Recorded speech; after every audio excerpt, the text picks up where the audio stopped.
The composition of transformations is just applying two or more transformations to the same pre-image. So one example is called a glide reflection. It's a special one that has a special name, where first you translate and then you do a reflection that is reflected over some line that was parallel to the translation vector. So in this example, we're going to do a translation by 7, 0, which just means that we're going to move right 7 up and down 0.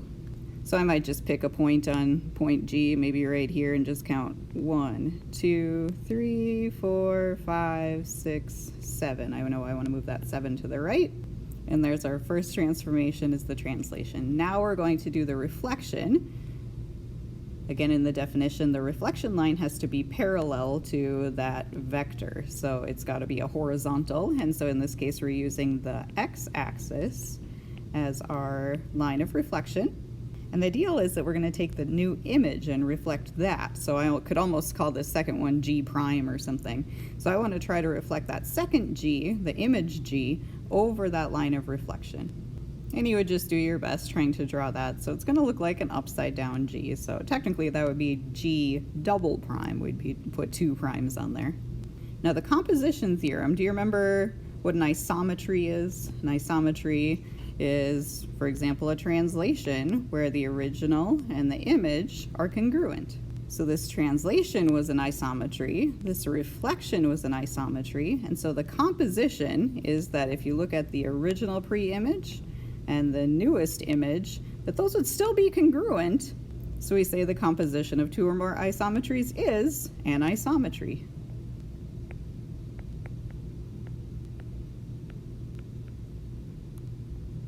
There are 2 other special types of composition of transformations we're going to look at. The first one is a double reflection over parallel lines.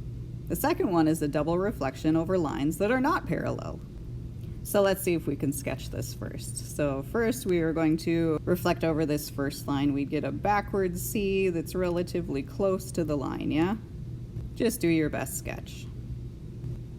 Trying to make sure that you have even spacing on either side of the line. That looks pretty good. And if I were labeling this as a point, I would call it C prime. Now for our double reflection, we're going to take that image and we're going to reflect it over the second line, the line that's parallel to the first line of reflection. And again, we'd be looking for even spacing away from that line. So if that one's that far away, I should try to match that when I do my reflection. And since I'm reflecting it again, it'll actually look like a C that's not backwards again. So now there's a theorem that goes with that has you comparing the original image to that second, we would have called it C double prime, I guess, to that second image. So did you notice that it doesn't even look like it got reflected at all? It actually just kind of looks like it got slid over, you know? So we say that the effect of reflecting and then reflecting again over parallel lines actually could have been accomplished in one translation. A double reflection over parallel lines is a translation. And you'll see that that translation is perpendicular to those lines. And then there's something else about how far it translates in comparison to the distance between those parallel lines. If on your note sheet the distance between the lines was 1.1 centimeters, can you guess how far of a translation it would be to get from original C to C, we could call it double prime? Well, the answer is 2.2 centimeters. So the deal is that that translation vector would be twice as long as the distance between the parallel lines. The translation is double the distance between the parallel lines. So what's the deal if we reflect over lines that are not parallel? Let's find out. As you try to sketch this, I think I would probably draw for myself a little guide of some perpendicular lines. You should always visualize that when you're reflecting. So if these are perpendicular lines, that's where I can expect the C to be over there. So I'm just going to kind of eyeball this. I feel like it would kind of go like this. We'll call that close enough. And now we're going to reflect that image, that C prime, over the second line. So again, I'm going to try to get myself some sort of grid lines set up. I want to make sure that those are perpendicular. And also that they go the same distance from the line. Remember that whole perpendicular bisector thing?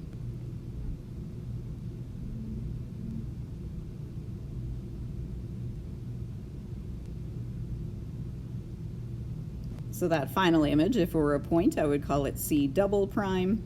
And again, we're going to look at what happened, like if we cut out that middleman, that first reflection, could we have gotten from this original pre-image to this image in one move?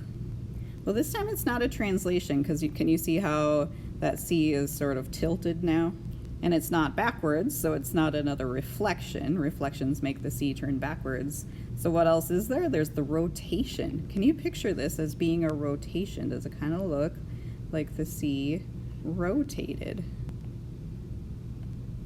And so we say a double reflection over intersecting lines is a rotation. And fun fact, the center of rotation, the pivot point, is where those lines intersect. When we're talking about rotation, we always talk about how many degrees we rotate. So there's a relationship between the degrees that are between these two intersecting lines and the degree of rotation. So if the angle between those two lines was 60 degrees, would you like to guess how much of a rotation that would be? How far would it be if we measured the angle from C to the center of rotation to C double prime? Well, that angle in there is 120 degrees. Do you see the relationship? Same as last time, that angle is double the line's angle of intersection. So the difference between those two is if they're parallel, then it's a translation and the distance is double. Where if they're not parallel, it winds up being a rotation and the angle is double, which I think is kind of neat.